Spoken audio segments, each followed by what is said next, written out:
There is a really old house in the small town where my grandparents live.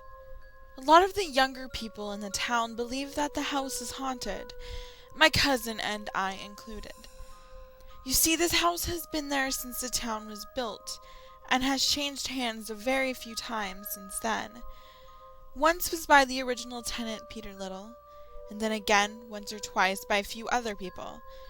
But no one stayed long after Peter. No one's really sure what happened to Peter.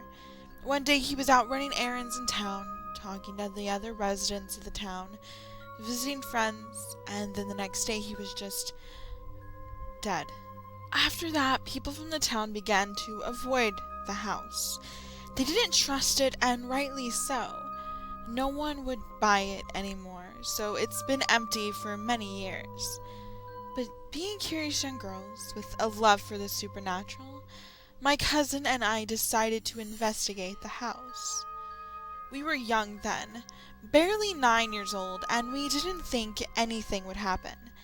I hadn't grown up in the town, and neither had my cousin.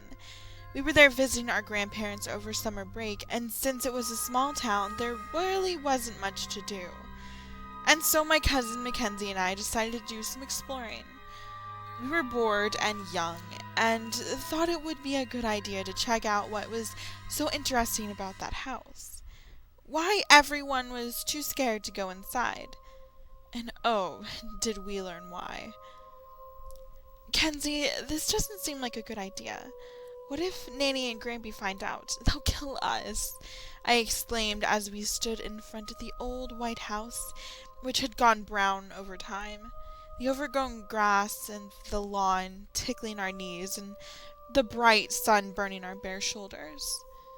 They won't find out, Kia. Stop worrying, she answered me simply.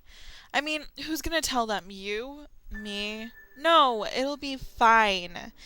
She stressed as she started towards the door, her sandaled feet leaving little squished down patches in the knee-high grass.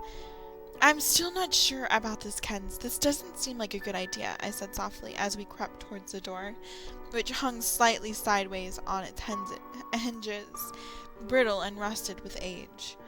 Oh, don't be a chicken, Kia. It's just an old house, she teased, pulling me inside, passing quickly through the half-rotted door. I finally gave in and let myself be pulled into the dilapidated living room. Everything was old and broken down, and it smelled like rotting vegetation and dirt. This is like... So, what's the word? Mackenzie looked over her shoulder at me, her brows furrowed. Surreal? Creepy? Horror movie-esque? I offered. The first one. We ventured further through the living room and into the kitchen. There was a plate of something left on the kitchen table, but as far as I could tell, it was just a mass of rot and shine in front of a busted-up chair. Ew, I cried as Mackenzie went to touch it. Come on, let's go upstairs.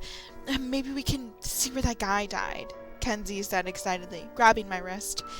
She led me upstairs quickly, and as we walked, we could hear things coming from upstairs. Little frantic scrabbling noises, like long nails running against hard wood. What was that? I said, clutching tightly to Mackenzie's hand. Oh, don't be a baby. It's probably just like mice or something. Come on, she said simply, leading me quickly down the hallway, gripping my hand tightly.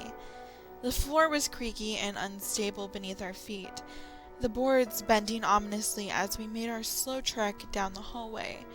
We were just outside one door when we heard a huge crash from inside the room, followed by a long silence and then a soft rustling behind the closed door.